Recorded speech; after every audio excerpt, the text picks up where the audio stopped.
Hi and welcome back to the Gemhawks YouTube channel. I hope you're having a beautiful day today, no matter what it is you're doing. For the free wire tutorial today, I'd like to share with you my Blazing Sun weave. Now it's a variation on a spike weave which I shared with you a couple of years ago now, and I think it's really beautiful, especially if, like myself, you're missing the sunshine as we head towards winter time through fairly dingy autumn days at the moment. Let's head down to the board and I'll show you what it is we're going to create together today. I have a couple of examples of circle pendants here made using the Blazing Sun weave technique. The silver tone one on the left has been made using 0.8mm or 20 gauge wire. Now it's nice and sturdy in wear. It really is quite a beautiful piece of jewellery to make and to wear and to gift and to sell.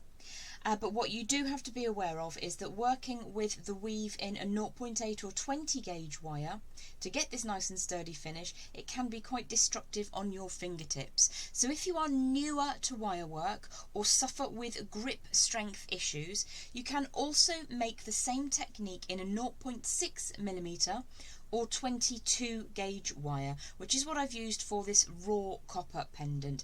Now, because a lot of raw copper will discolour kind of naturally when it comes into contact with human skin, this has already started to darken. It's a weave which you touch quite a lot. By comparison, here's a piece that I made a couple of days afterwards, also in raw copper, and you can see the difference in colour.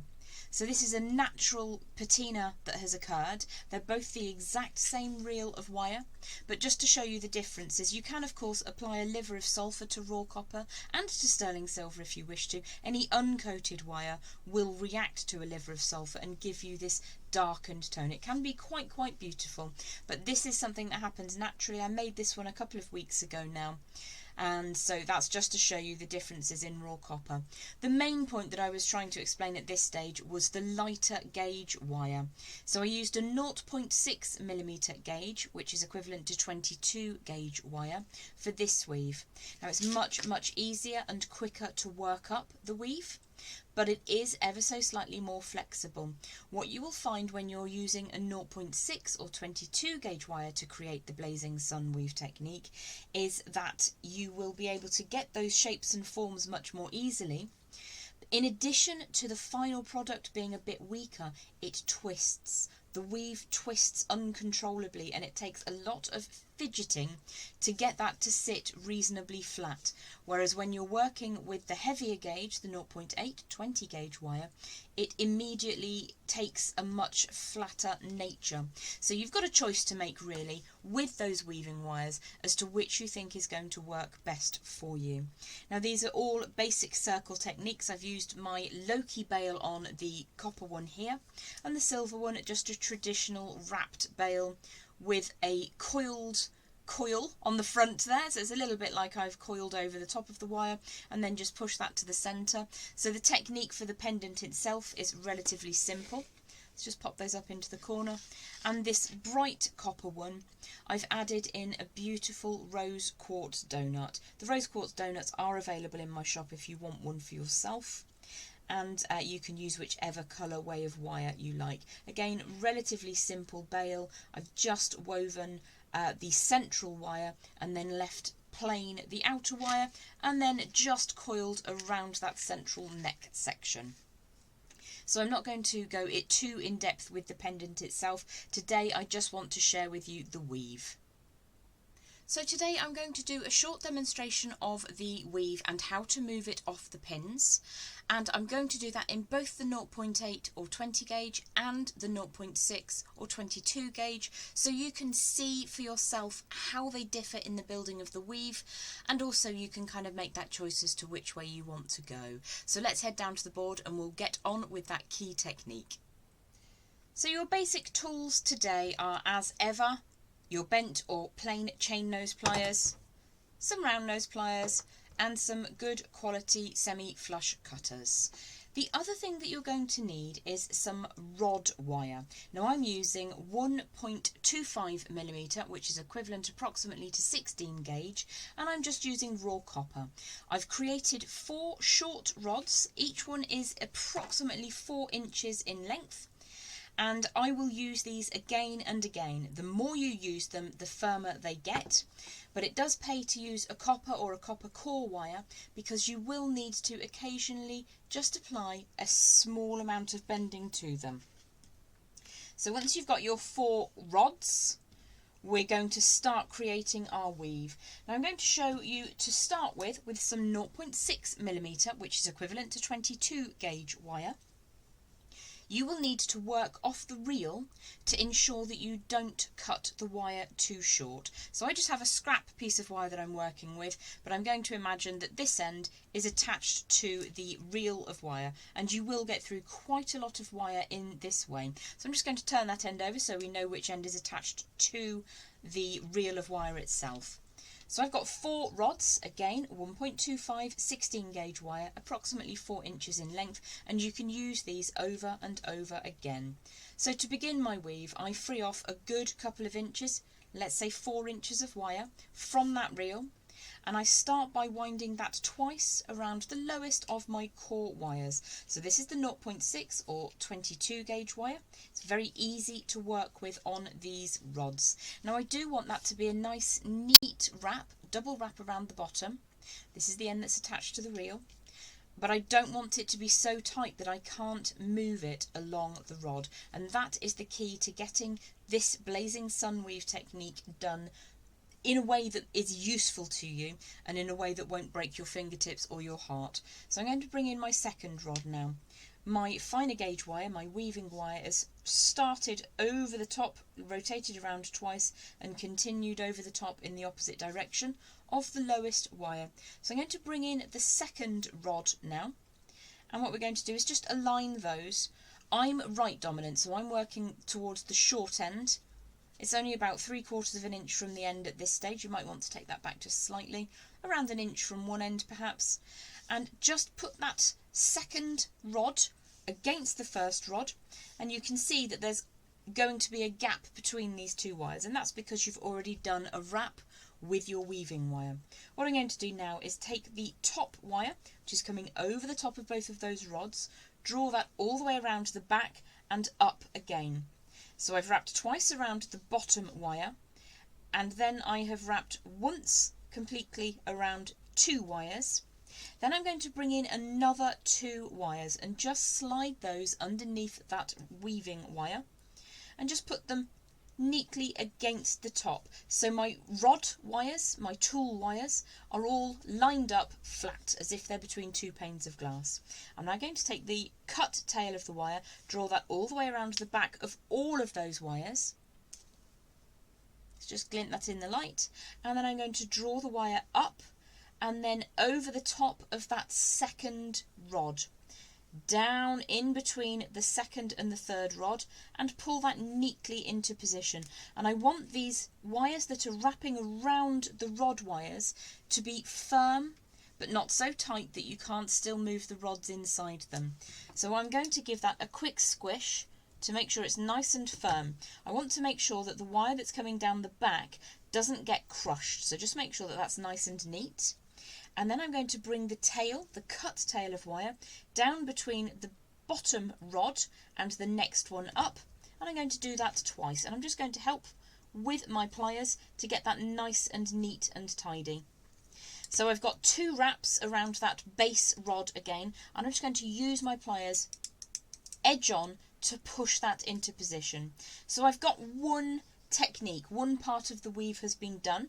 I'm going to make sure that it's correct, so it's twice around the bottom rod, once around the bottom and the next rod, and then once around all 4 of those rods. So this is where it differs from the spike weave. The spike weave would go around each rod in turn. This is a different sectional weave, and what I'm going to do now that I'm happy that that is all correct is give it a squish, and you can see that that looks really nice and neat and tidy. So I've probably got enough tail wire here to go again, but what I want to do now is to show you how to invert the weave so you can work towards the reel. So what I think I will do at this stage is just trim this end away neatly and close to the base of that weave. I'm just going to give that a teeny tiny pinch with my pliers, a bit of a squish, make sure that I'm super happy with that weave. Ensuring that your weave is not too tight means that when you give this a squish, you're firming up the weave itself and you're not crushing down too much on your rods.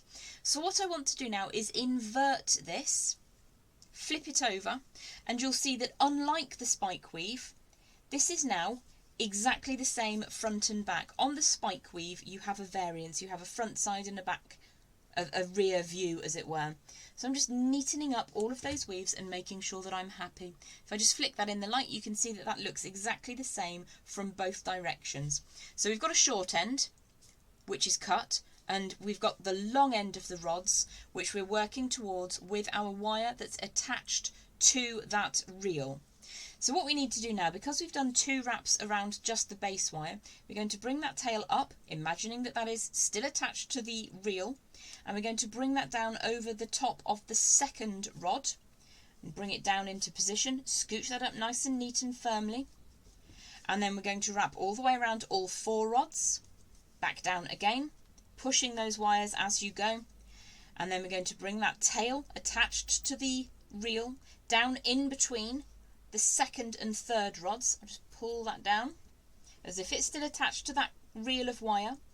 And then this is where having a copper wire as your rod, your tool, actually helps, because if you want to, you can just bend up those wires where it helps you gain access. So I'm just going to scooch those wires sideways over so that my weave sits neatly.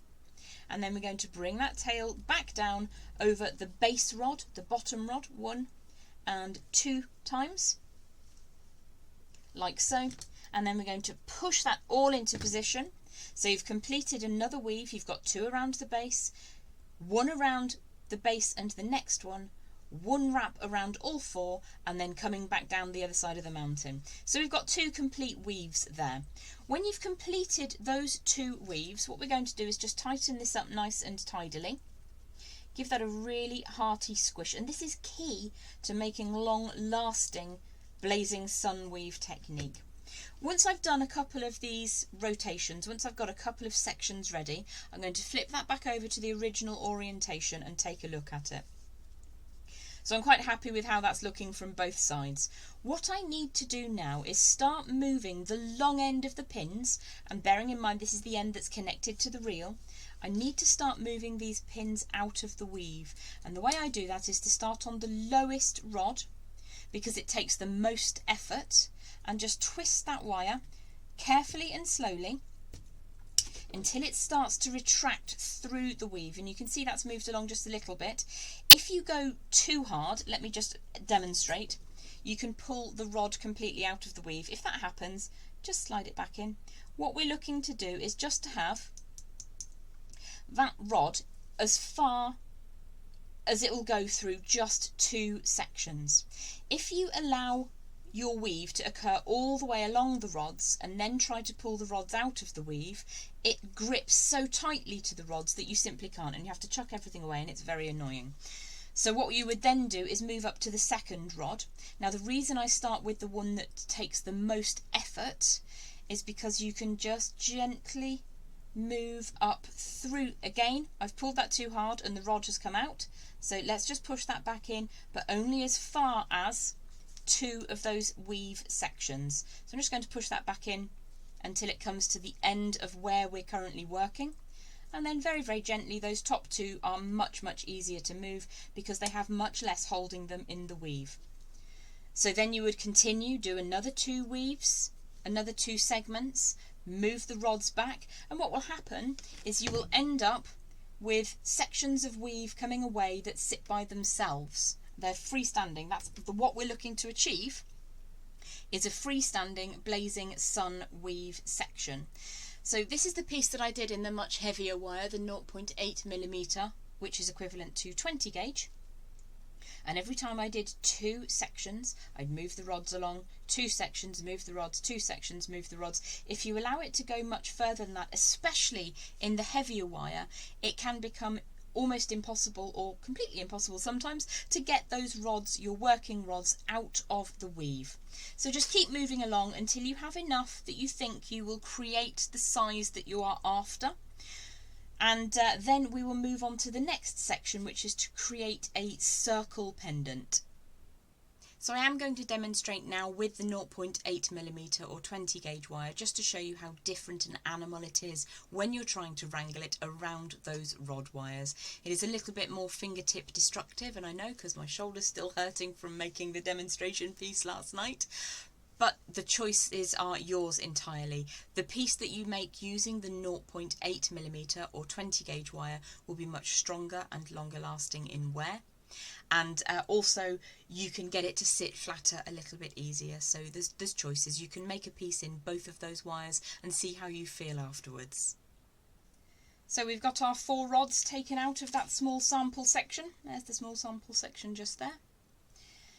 And I've now got myself a scrap length of that 0.8mm or 20 gauge wire, which is what the heavier looking pendant is created in. So again, I'm going to free off around about 4 inches or so, and I've got my end that's attached to the reel over here on my non-dominant side. And we're going to start by wrapping twice around that base wire. So once and twice, and you can already see it's harder in the heavier wire to get it to sit where you want it to, even if you warm that through your fingers before you start working. So you will need to spend a little bit more time as you move through, getting those coils looking neat, remembering that it does need to be movable along that rod, and it is just a slight bit trickier. Just a little bit trickier to get that to move along. So let's bring that second rod in. Just allow that to sit on top of the first one, not pulling it down too tightly. And I'm going to rotate all the way around both of those 2 lower rods and bring that wire upwards again. So every time I do a manoeuvre with this heavier 0.8 gauge wire, I'm going to just give it a bit of a tighten. Now my rod has gone a little bit awry there, so I'm just opening it up to make my life easier in the long run. So I'm now going to add the upper 2 rods, rod number 3 and rod number 4. And just sit those flat so that I can squish them between my fingers or hold them in a ring clamp if I wanted to. And just get those aligned neatly, just playing with my mind there. There we go, that's a little bit better. We're going to bring the tail all the way over the top, back underneath, making sure that that is flat on the back before I do a bit of a squish to make sure everything stays nice and neat and tidy. Just open that one up, and we're going to take the tail of the wire now, this is the cut end of the wire, and draw it down between the 2nd and 3rd rods. So this is the cut end we're working with to begin with. And you can see already that it wants to pull that slightly flexible rod down. So I'm just going to make sure that that wrap is equivalent in height to the first one we made on the other side of the highest point, and then push that over and give it a bit of a squish. You might occasionally need to pinch that from the side, or employ your pliers sideways just to get that to sit where you need it to go. So we're going to take the tail now down around the top of that base rod, that rod number 1. And again, you might want to use your pliers just to pull that into position. Let's take that tail down now again through the base rod and the 2nd rod up. Pull that down into position and tighten those weaves up. Now what I'm going to do here is trim away that tail just underneath. Let's get that put into the scrap pot, and then just take a second to assess the weave that we've created. The weave that we've created, that's funny. Never even heard that, must have said it a billion times. My mother did always tell me not to over exaggerate, but there you go, many times. So I'm just going to take a couple of moments to make sure that I'm really happy with how that weave looks. I'm not worried about how the rod looks. The rods will last for a couple of years before they get too brittle or too hard. And then you can either melt them down, or you can reheat them. You do what you need to do, or scrap them indeed if that's what works for you. So I'm quite happy with how that first weave looks. What I do want to do, because I'm working with a heavier wire, is invert that over. So the short end is going towards my non-dominant hand, and I'm going to already start to move that first weave along to the very end of those rods. So if I just waggle the wire gently and move it through, again, if it comes out, don't fret, you can just slide that back in relatively easily. What we don't want to do is give ourselves shoulder ache, she says, with her shoulder hurting, too much by making the work harder for ourselves later. So we're going to keep the amount of rod that sticks out to the side of the weave an absolute minimum. So that's nice and short now. That second rod could do with going back in just a little bit. And then we're going to create our second weave in the pattern. So again, we've got 2 wraps around that base wire already there. So we need to just separate those 2 groups of rods. You can, if it makes your life easier, just curve them around and open them up completely. They're your rods, your tools, and they're very inexpensive because you've just made them from some bits of wire anyway. So we're going to wrap over rod number 1 and rod number 2, draw the wire down the centre of those 2 and down towards the base again.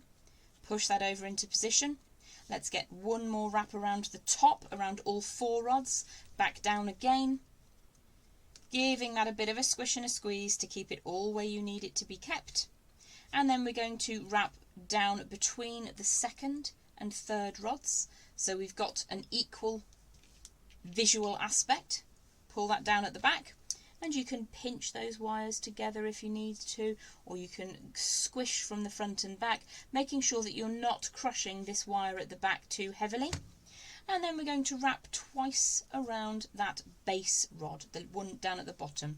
Now, because we're working with a heavier wire, that really doesn't want to cooperate. So you can pop your pliers in and just pull that or push that into position, whichever works best for you. So I'm just going to push from one side there, draw the wire around again between the first and the second of those rod wires, bring it all the way back down to the bottom, and you've already completed your second weave. Now this is a little bit tough on the fingertip skin, it's a little bit tougher on the wrists and whatever other joints you struggle with, which is one of the reasons I've given you the options here to use a slightly lighter wire. So I'm going to get that second weave looking nice and neat and tidy, and then we're going to give them all a nice squish and make sure that we're happy. You can draw those together. When you've got a short amount of weave, you can bring them, compress them like this. When you're working with longer sections, you can still get into the weave and just cross compress where you need to. So again, because we've got 2 complete weaves now, you will start to want to move those rods out of the weave. And truly, if you get too many rotations around those rods, they simply won't want to move out of the weave. So do make sure that you move that along as you go. When you get to the very end, and you can kind of estimate, if you've got a bead that you're working with, you can kind of rotate around with the weave that you're looking to see if you've got enough. If you get too much, you can very easily, once the weave is off the rods, simply trim it down to size. So what I'm going to do now is remove that example from the rods, and at this stage it's relatively easy because there's only 2 weaves on the end. So if you always work with a maximum of 2 or 3 weaves and then pull the rods through so that the weave becomes freestanding, what will happen, let me just get these out of the way and I'll show you what it looks like when you do remove it from the rods at the very, very end. When you've decided you've got enough of a weave, it will twist. It twists more so with the lighter wire and becomes a little bit of a tricky object to work with. So I've left this one twisted so I can show you how to untwist it. Now you do need a very delicate grip. So what I tend to do is very cautiously support 2 sections at a time and just gently twist up at the springy segment. So if I just show you that from above, you can see how that's twisting over, especially from this sort of area. So let's work from there. Very, very carefully. You could even go every single section of weave. I'm just going to support the weave and I'm not crushing the weave in any way. I'm using my pliers to support the weave so you can see what's happening rather than using my fingers. What you might prefer to do is just use your fingers to get that to sit much flatter, and it really doesn't take long and it's super satisfying. Talking about dingy autumn days, the sun has just come out and it absolutely is blazing out there. So that's a really nice way To just guide you through the very last bit of today's technique tutorial, I'm just going to show you how to add that onto some frame wire so that you can create your own circle pendant. Now, I'm not going to go over and over again about how to create a bail. I must have done 100 videos with a bail in them. So I'm just going to give you the basics of how you can utilise the blazing sun weave in your jewellery making projects. So you have a couple of examples here about how you can use your blazing sun weave. This is with the lighter, the 0.6mm or 22 gauge. And this one is with the slightly heavier 0.8mm or 20 gauge, which is the same wire I have in this strip of blazing sun weave that we're looking at right now. So the first thing that we want to do is to wind this onto a length of slightly heavier wire, which will become the core of your pendant. So I've got an elongated section here of 1mm or 18 gauge wire. This is probably about 20 inches in length, and the first thing I want to do is to make sure it's nice and fluid. It really does need to be flexible to help you work on your jewellery. So let's give that a really good smooth and a warm through. The bit that doesn't need to be very flexible is just the end bit. So I'm just going to harden that very tip just to make that a little bit like a needle. You can always trim that away later. So you may have some undulation in the base of your weave. That's absolutely fine. So we're going to squish the wire through that core.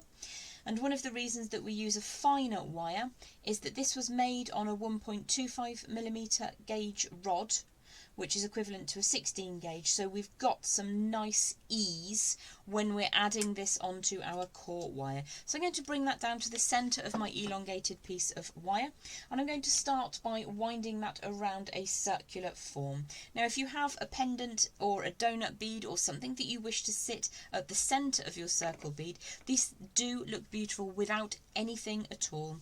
You can use the skin of your décolletage as the centrepiece to your blazing sun weave pendant if you wish to, or you can add something into it a little bit later. So you may have a specific dimension that you want to work with. What I'm going to do is find a round form, which says desperately trying to find a round form, and start moving the wire around that round form just to get a sense of shape. Now I'm going to very, very gently coerce the wire into a circular form, just using the arc of my lovely purple ring mandrel. And I'm being very delicate and gentle, just because I don't know exactly what I want to do with my section of blazing sun weave until I get there. So I've started by creating that rounded form in the wire, in the core wire, and what you'll notice is that that weave will want to sit up and misbehave. It's a little bit easier to work with in the heavier wire, a little bit trickier in the lighter wire. But what we're looking to do is to create a nice shape. You can use it on an oval form or a teardrop form, whatever you want to work with. What you will find is that that weave is going to flick around and be annoying until you get everything set up at the top. So I think I'm just going to draw that wire around. Another thing you can do is create a curve in the wire first and then thread your blazing sun weave segment around that. So whatever you feel happiest doing, it works both ways. Slightly easier to get the blazing sun weave onto a straight section of wire, but all you would do is you'd leave the end of that wire straight and put a curve in the centre, just to make your life as simple as possible. So once you've got those two sections all together, let me just show you what I'm talking about in terms of trimming away. So let's say I wanted to sit this rose quartz donut bead in the centre here, but of course I need to make a bail. So my section of weaving is just probably one segment longer than I need it. So what you can do is take that back off your curled section completely and trim that down. Now what I would say is just trim away one section at a time. So let's say I wanted to get rid of this end piece here. What I'm going to do is just pull away where I want to make that cut, bearing in mind I need to leave a complete weave. So I'll have that wrap that went around the base rod, and I will need to retain that double wrap. So I'm just going to get my semi-flush cutters in there. You can open that out as easily as you need to, and just trim away that last little bit. I'm just going to put that into the scrap pot. What you will need to ensure is that you don't leave any sticky outy bits on the end there. So I'm just going to very, very cautiously squish that up nicely and neatly to make sure that it sits tightly back on that baseline. Now that we know that that's going to fit, we can reintroduce, and here's a good example of what I was talking about earlier. You can create the round form to the size that you're looking for in the centre of that long core wire before you thread your segment of weaving back through. Now you've got that straight bit on the end, so that slides on quite nicely, and then you can push, don't pull. If you pull from this end, admittedly in the heavier wire it's less likely to come undone, but you might open the weave up more than you wanted to. So we're going to push that section of weave into position until we get that blazing sun effect. So let's have a look. I think that will look quite pretty, so let's put that donut back out of the way. And what we're going to do is find the centerpiece of that wire, generate those two uprights to create a core wire, however you want to do that later. And we're just going to put another upright on the other side. I'm trying to make this as easy as possible to see. So we've got the two upright forms. Don't worry about how bendy they are at the moment. Draw those two together and you can see how you can work it from there. So I'm just going to push that down slightly so that it sits more neatly. You could put this back onto a round form if you wanted to. And all you would do then is just a little bit of light weaving to create the bail of your choice. These two circle pendants were just made in exactly the same way as I have here, by adding in some little bit of 3 and 3 back and forth weaving to create a bail, a simple bail and a Loki bail on the copper one. So you would just create your bail however you see fit. You could even go for the cheats bail that I made a couple of weeks ago, which is just weaving a little bit and then swooshing around. Very, very simplistic idea. You don't need to be an absolute expert in wire work to generate something that looks pretty. So if you wanted to add in something like a donut bead, all I've done is a little lark's head knot in wire, so that that is suspended. It actually sits quite freely, which I like the idea. It's just connected by this lark's head knot of wire at the top. Once you've got all of your weave sat on that core wire to create your pendant, if you wish to add a little bit more dynamism to it, you can leave it as it is. It's very, very pretty. Or you can add a little bit of detail. Now you can use your round nose pliers or your bent chain nose pliers with this section, and all I'm going to do is grip that last top bit of the weave and just bend it over to the side. Now I can either do this when it's a straight section of weave loose by itself, but the reason I leave it to the very end is that there is much more security, adding that lovely little, almost like a curvy tick on the end once you've got your core wire in position. It just protects the integrity of the weave to have it set on the central wire around here before you start adding that little swoosh on the end, and it's very, very quick and very, very satisfying. Now if you want, when you have a piece like this, you can go for all of the prongs moving in the same direction, or when you get down to a center point, you can have them flicking back up in the opposite direction. So you've got a little bit of autonomy and control over how the weave looks. I actually like having them all moving in the same direction. It's really, really quick just to finish off that last little bit, and it makes all the difference. Like I said, you can leave them straight if you want to, but I just wanted to show you in real time how quick it is to move those around. Now you'll see that the weave will just lift ever so slightly. Just ask it, coerce it, keep pushing, and after a little bit of time it will begin to sit and stay flat how you expect it to. It is slightly trickier with the lighter wire to control it, the heavier wire slightly firmer on those fingertips, but you've got the choice about how you want that to appear. Thanks so much for hanging out with me again today here on the Gemhawks YouTube channel. I hope you've enjoyed it. I know I have. I love the blazing sun weave. It's a variation of spike weave and absolutely inspired by my friend Janice, who creates the most gorgeous couture corset gowns. Do check her out, Uptight Clothing. I'll pop a link down in the video description. I hope to see you back again here on the Gemhawks YouTube channel very, very soon. Bye for now.